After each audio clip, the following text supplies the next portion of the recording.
So I'm going to do a Mary talk. And a Mary talk is going to come from my heart, hopefully improve me and help all of us do a little better as we move NAMI into the future. So what am I going to talk about today? I want to talk about kindness and compassion even when it's hard. And what do I mean by it being hard? Well, sometimes it's hard because of how we're feeling. We're sick, or we're tired, or we're sick and tired. And sometimes it's hard because of the object of our kindness and compassion makes it hard. So I think of my daughter, Maddie. She's now 16 years old. But when she was born premature, and she was a tiny little baby with great big lungs, and she cried all the time. She was colicky. And so finally, my aunts and my mom got us to go out for a little while, and we came back, she was asleep. I said, how'd she do? They said she was great. And I was really sleep deprived because I believed them. And years later, they told me she screamed the whole time, and 5 minutes before we walked in, she was so tired she collapsed. And they were kind and compassionate to me, the new mom, and to the baby, and it made all the difference. And if any of you were on a plane like I was with a crying baby, you know it can be hard to be kind and compassionate. Why does it matter? Why does it matter if we're kind and compassionate even when it's hard? Well, the Dalai Lama once said, if you want to make other people happy, practice compassion. If you want to be happy, practice compassion. And it turns out that practicing kindness and compassion is good for us physically. There's this thing called the vagus nerve. I didn't know what it was. But it connects your brain to your organs. It turns out that when that nerve is more responsive, we have less heart disease, less inflammation. And kindness and positive and social emotions actually help that nerve do better. As one researcher put it, it's like a tune-up for the body. So it actually helps you physically if you're kind and compassionate. Who knew?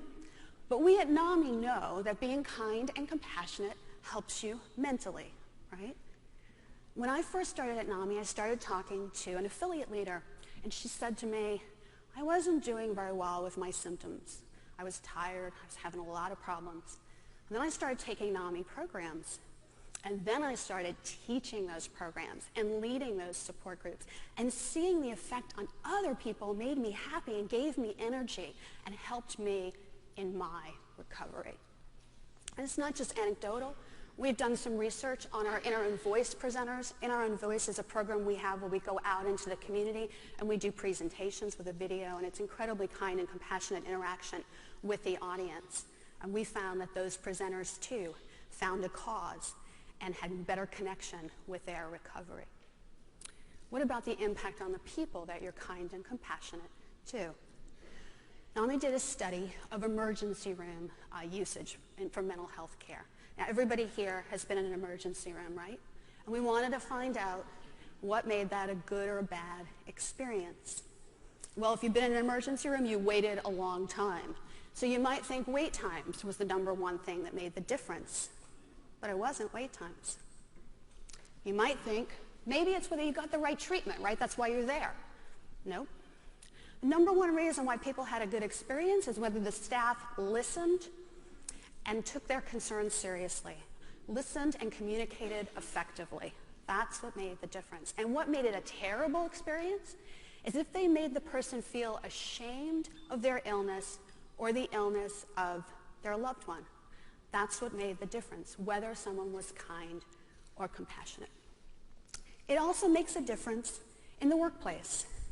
As Ron said, I'm the executive director of NAMI, and I'll let you in on a little secret. People don't always agree with the decisions I make. I know, shocking. So I have to figure out what to do about that.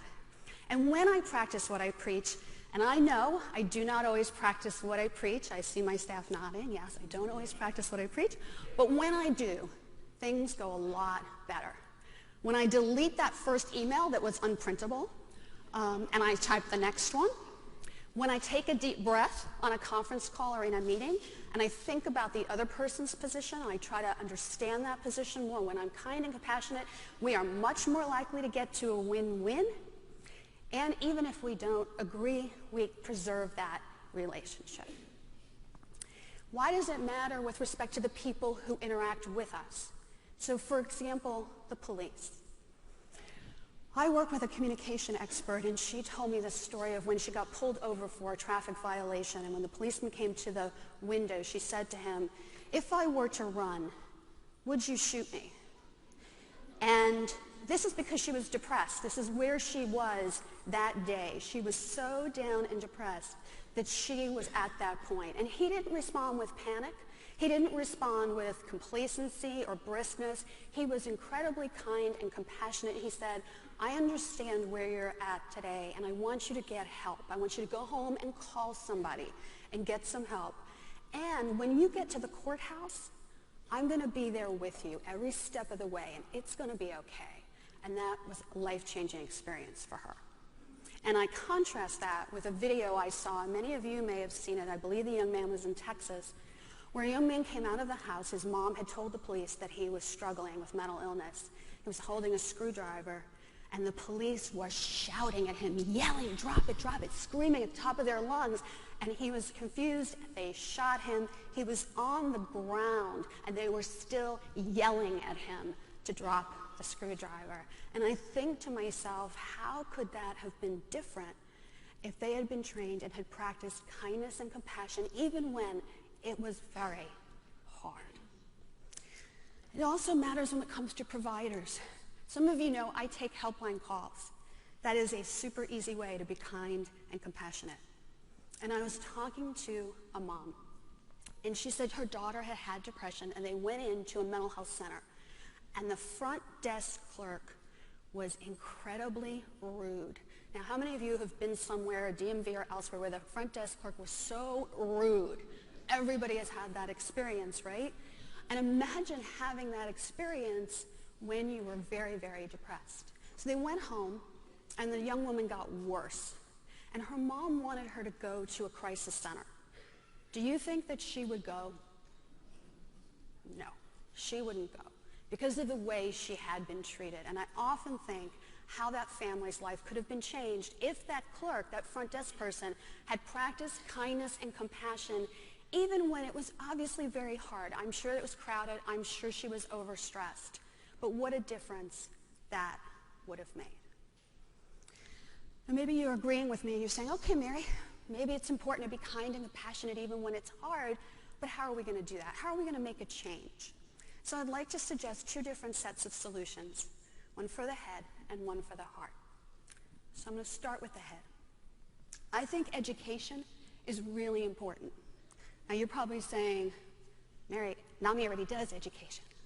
And it's true, we do. We do family to family, we do peer to peer, we do basics, and we teach people how to be kind and compassionate to each other. And that is very important. We need to continue to do more of that. We know we have wait lists. We know we don't have enough classes for the Americans that are affected by mental illness. I had to tell a mom there was no family-to-family class over the summer in her area. So we need to do more.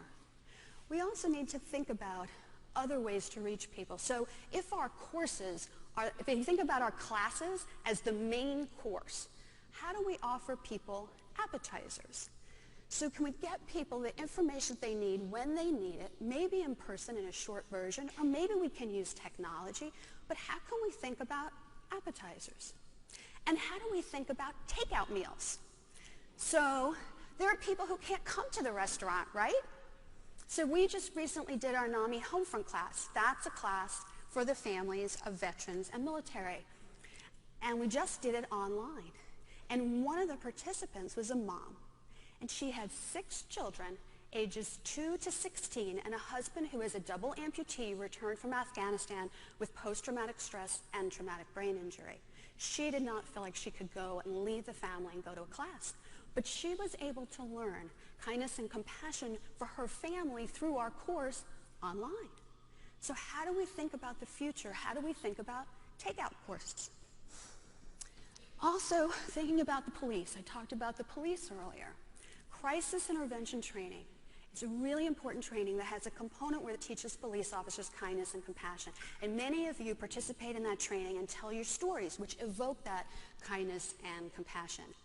But currently, only 15% of police departments have crisis intervention training. We need to make it so it would be unthinkable to have a police department without crisis intervention trained police officers. That's right.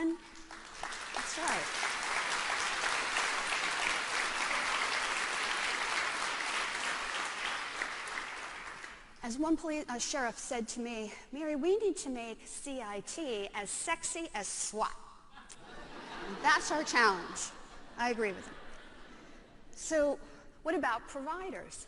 Well, NAMI does provider education, and we do our In Our Own Voice presentations at hospitals and other providers, and that is very important. We need to think about how we can do more of that and reach the providers that are out there. And there are millions of providers, right? So another thing that we're doing is partnering with some provider organizations to do more training, to evoke more kindness and compassion in that workforce. So to give you an example, we worked with Hospital Corporation of America, HCA, on a DVD. And that DVD shows two scenarios. So first, a young man comes into the emergency room. He's agitated, he's a little scared, and there's a lot of people around. And they're grabbing his sneakers, and they're shoving a cuff on his arm. And he's saying all the while, there's a lot of people here, I'm uncomfortable, I'm not liking this. And they're ignoring him. They say, we're just doing our job. And he gets more and more upset, right, as people do when they're not listened to. In the second scenario, he comes into the emergency room, same thing, a little bit agitated, a little upset, and all these people are around, but this time when he says, I'm uncomfortable, the nurse immediately introduces herself and says, you seem a little upset. Let me ask these people to leave. We'll leave one person here. I'll explain to you what's going to happen. Is that better? And he says, that's so much better. And that DVD has been used in lots of hospitals, and we're hoping to use it in more, but how can we do more to reach providers in the training that they're already doing to make a difference here? Evoke kindness and compassion even when it's hard. Now I want to talk about the ones for the heart. How do we all do better with being kind and compassionate even when it's hard? One idea is to think of it as a mantra. So bounty is the quicker picker-upper. Coke, it's the real thing. Can NAMI folks be kindness and compassion? And that's important because in the future, we want to continue to be an organization with a variety of lived experiences. And that means we're not always going to agree. We're not always going to agree on policies or programs or other things. But if we can show kindness and compassion, we can strengthen those relationships and strengthen our organization. We want to reach diverse communities. They're going to want to come be part of us if we're an organization that is kind and compassionate. Another idea is to find a role model, somebody you can think of. For me, it's Jim Payne. Some of you may know Jim, nicest guy you ever want to meet. He's our board president for, I think, 3 more days. And when I type an email or I do a call, I think, what would Jim think about this? And that helps me be kind and compassionate. So who is your Jim Payne? The other thing that I do to remind me to be kind and compassionate is I keep something at my desk, in the front drawer of my desk. I keep a letter, and I'm going to read it to you now. This letter was sent to me on September 26, 2014. It says, to whom it may concern, our son took his life September 19, 2014, after a battle with depression. The loving person that he was, he left a note to comfort us and requested that $1,000 from his savings go to an organization for, quote, those who suffer in silence. He was our gift for 18 years. His memory will always be a gift. It is signed by his parents, and it says we've requested that donation be made to NAMI. Now, if that young man, on a day that he was struggling so much, could think about those who, quote, suffer in silence, that's where his thinking could be. If he could do that on his darkest day, I can do it any day.